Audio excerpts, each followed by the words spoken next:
നമസ്കാരം. സംസ്ഥാനത്തെ സ്വർണ്ണവിലയിൽ തുടർച്ചയായ മൂന്നാം ദിനവും വൻ വർധനവ്.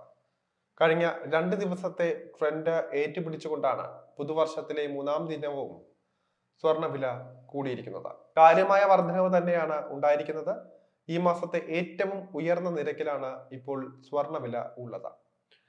അന്താരാഷ്ട്ര വിപണിയിലെ ചലനങ്ങളും ഓഹരി വിപണിയിലെ മാറ്റങ്ങളും കേരളത്തിലെ സ്വർണ്ണവിലയെ സാരമായി ബാധിക്കുകയായിരുന്നുവെന്ന് തന്നെ വ്യക്തമായി മനസ്സിലാക്കാം. ആഭരണ പ്രേമികൾക്ക് നിരാശയുണ്ടാക്കുന്ന കാര്യങ്ങളാണ് ഈ വർഷം തുടക്കം മുതൽ തന്നെ കാണാൻ കഴിയുന്നത്. 2024 വലിയ വർധനവിന് സാക്ഷ്യം വഹിച്ച സ്വർണ്ണവില വീണ്ടും പുതിയ വർഷത്തിലും അതേ പ്രവണത തന്നെ വച്ചു പുലർത്തുകയാണ്. 2024 അവസാന ദിവസങ്ങളിൽ ഇടിഞ്ഞ സ്വർണ്ണവില തിരിച്ചു കയറുന്ന കാഴ്ചയാണ് വിപണിയിൽ കാണാൻ കഴിയുന്നത്. അതും 3 ദിവസത്തിനിടെ വലിയ വർധനവ് തന്നെ ഉണ്ടായി. കേരളത്തിൽ ഇന്ന്, അതായത് ജനുവരി മാസം 3-ാം തീയതി, സ്വർണത്തിന് ഗ്രാമിന് 80 രൂപയാണ് ഒറ്റയടിക്ക് വർദ്ധിച്ചിരിക്കുന്നത്. അതായത് 1 പവൻ സ്വർണത്തിന് ഇന്നലത്തേതിനേക്കാൾ 640 രൂപയുടെ വർധനവാണ് ഇന്ന് ഉണ്ടായിരിക്കുന്നതെന്ന് സാരം. 7260 രൂപയാണ് 1 ഗ്രാം സ്വർണത്തിന്റെ ഇന്നത്തെ വില. 1 പവൻ സ്വർണ്ണ വില പുതിയ ഉയരങ്ങളിലേക്ക് കുതിച്ചുകൊണ്ടിരിക്കുകയാണ്. ഏറ്റവും ഒടുവിലായി ഇന്നുണ്ടായിരിക്കുന്ന വർധനവോടെ വില 58,000 എന്ന നിലവാരം കടന്നിരിക്കുകയാണ്. 58,080 രൂപയാണ് 1 പവൻ സ്വർണത്തിന് ഇന്ന് കേരളത്തിൽ നൽകേണ്ട വില. കഴിഞ്ഞ 3 ദിവസത്തിനിടെ 1200 രൂപയാണ് വർദ്ധിച്ചത്. കൂടാതെ വെള്ളി വിലയിലും സാരമായ വർധനവ് രേഖപ്പെടുത്തിയിട്ടുണ്ട്.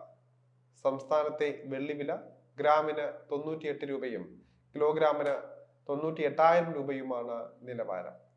ഇത് ഇനിയും ഉയർന്നേക്കും എന്നാണ് സൂചനകൾ. ഗ്രാമിന് 4 രൂപയുടെ വർധനവാണ് ഇന്നുണ്ടായിരിക്കുന്നത്. കൂടാതെ 18 കാരറ്റ് സ്വർണ്ണ വിലയിലും മാറ്റങ്ങൾ ഉണ്ട്. 18 കാരറ്റ് സ്വർണത്തിന് 5,995 രൂപയാണ് ഗ്രാമിന്റെ ഇന്നത്തെ നിരക്ക്. ഗ്രാമിന് 65 രൂപയുടെ വർധനവാണ് ഉണ്ടായിരിക്കുന്നത്. നിലവിലെ സാഹചര്യത്തിൽ സ്വർണ്ണവില താഴോട്ട് പോകാനുള്ള സാഹചര്യം വളരെ കുറവാണ്. കാരണം അന്താരാഷ്ട്ര തലത്തിൽ ഉൾപ്പെടെ ഉണ്ടാകാൻ ഇടയുള്ള മാറ്റങ്ങൾ അത്തരത്തിലാണ്.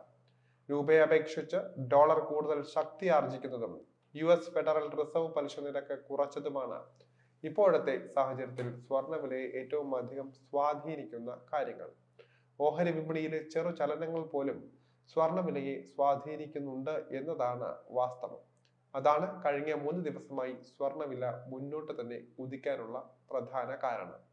അതേസമയം രാജ്യാന്തര വിപണിയിലെ മാറ്റങ്ങൾക്കനുസരിച്ച് ഇന്ത്യയിലും സ്വർണ്ണവില ബാധിക്കപ്പെടും എന്നതാണ് പ്രധാന കാര്യം. അതുകൂടാതെ ഡോളർ രൂപ വിനിമയ നിരക്ക്, ഇറക്കുമതി തീരുവ എന്നിവയും സ്വർണ്ണവിലയെ ബാധിക്കുന്ന കാര്യങ്ങളാണ്. സ്വർണത്തെ സുരക്ഷിത നിക്ഷേപമായി കൂടുതൽ പേർ കാണാൻ തുടങ്ങിയതോടെ അതിന്റെ ഡിമാൻഡ് വർദ്ധിക്കുന്നതും നിലവിലെ വിലക്കയറ്റത്തിന് ഒരു പരിധിവരെ കാരണമാകുന്നുണ്ട്.